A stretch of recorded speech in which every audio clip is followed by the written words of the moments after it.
Hi guys, it's Jake here at Canadian Cutting Edge. I got this shirt for Christmas. I think the sleeves are a little bit too big. Oh well, I want to show you something today. As you saw in the thumbnail that you clicked on, I've got Whetstones.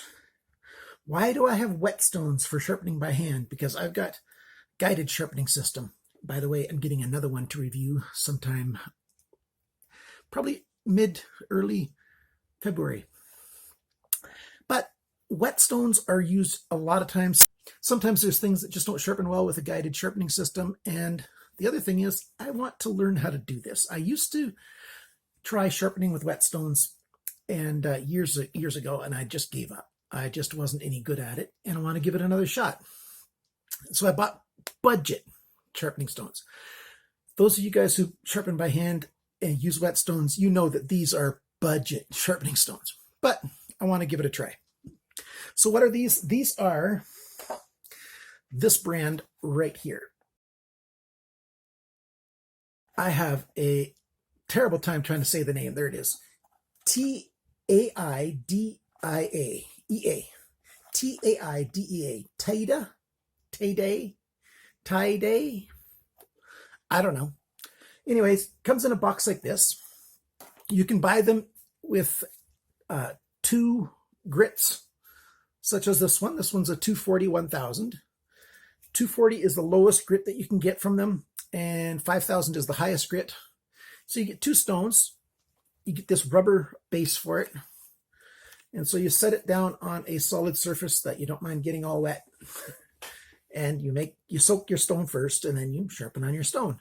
This video won't be a lesson on how to sharpen your stones. This video is going to be about what to do with your stones when you first get them brand new. Although it looks like it's perfectly flat, chances are very good, especially on a super budget stone like this, that it's slightly wavy, slightly off, not perfectly flat. I'm going to show you how to flatten a brand new stone or a used stone, including stones for your regular guided sharpening system, such as this stone right here, which comes from my TS Prof system. You sharpen knives for a while, and you tend to use this area to this area, and you don't use the very ends because you don't want to go sliding over the end of the blade and messing up the surface. So I'll show you how to true one of these back up and make it right flat. So what we're going to do right now is I'm going to take you guys, my apparatus, upstairs to the kitchen. Hopefully the lighting's okay because you need water to do this and you need special products, and I'll show those to you as well. And we're going to flatten up some stones. Stay tuned for the rest of it coming right now.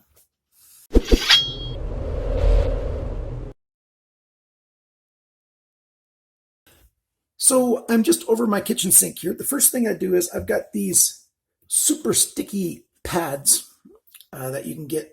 Well, I'll give you links for them at GearBest.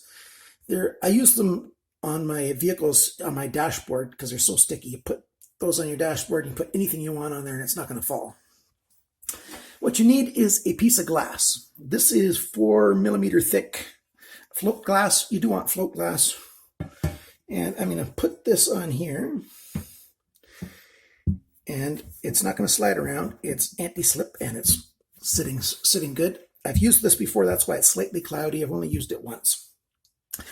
You use glass because it's nice and flat, and it wears very well. Now what you need is some of this kind of stuff. This is from Beta Diamond Products. What this is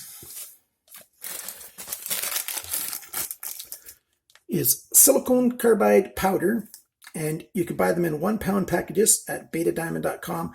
The reason I bought it at Beta Diamond Products is because they've got laboratory grade silicone carbide powder. A lot of the other powders you can get are quite inferior compared to these.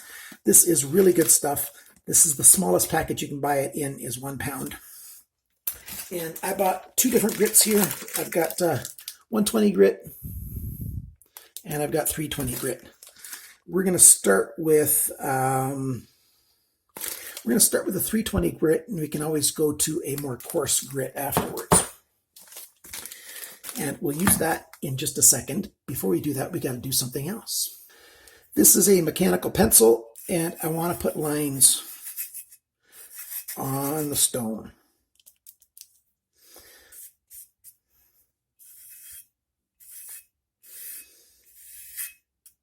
I'm going to do this on all the stones because when I go to clean it, flatten it out, it'll show me where my high spots are and low spots are and when I'm done. So you do that. You do the same thing if you're having this kind of stone, but chances are very much that you're going to have issues on the ends.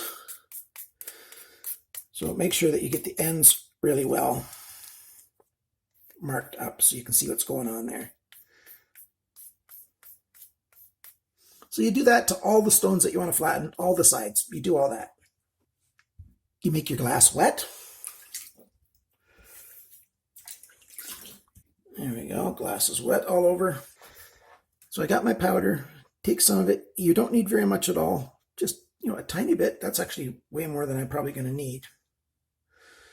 And put it on the glass.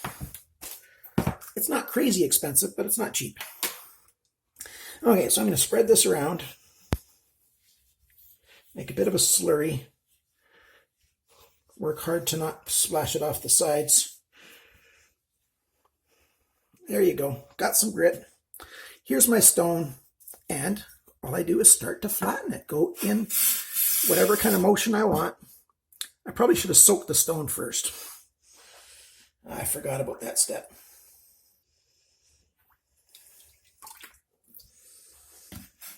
And then you just start to go in a pattern.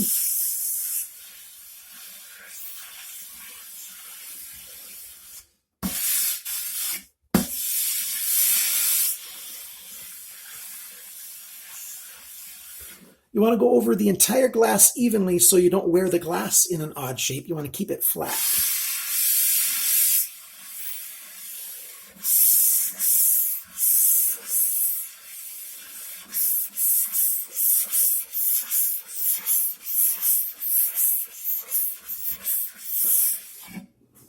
And after a while, let's rinse this off.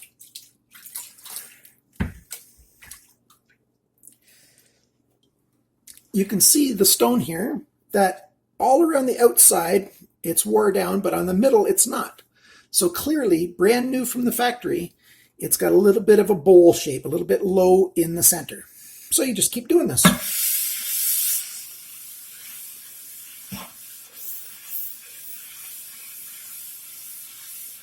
I'm using very little pressure down. I'm just using the weight of the stone.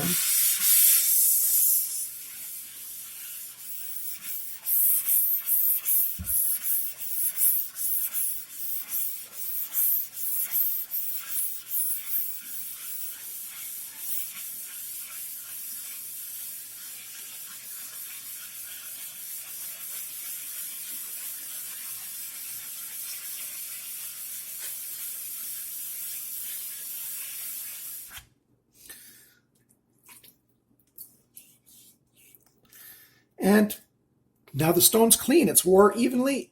This stone, or this side of this stone, is done. And that's all you have to do. Then do that to every side of every stone. And you're finished. When you're doing a small stone like this, it's the same thing.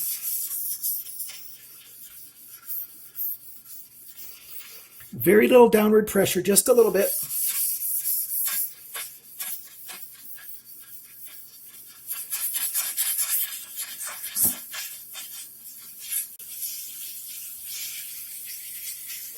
You can see when I'm sliding it like that, see how it's not touching here? It's just touching on either end. It's making a circle here and a circle there. It's because the side at center here is not touching. So I'll show you. See that? So clearly I'd used this stone and it turned it into a bowl shape. So I got to take down these ends a fair bit more.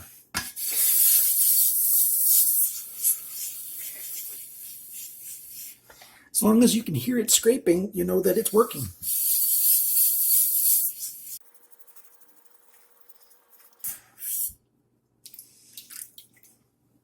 So you can see how much better it is now. Just keep doing that until it's done.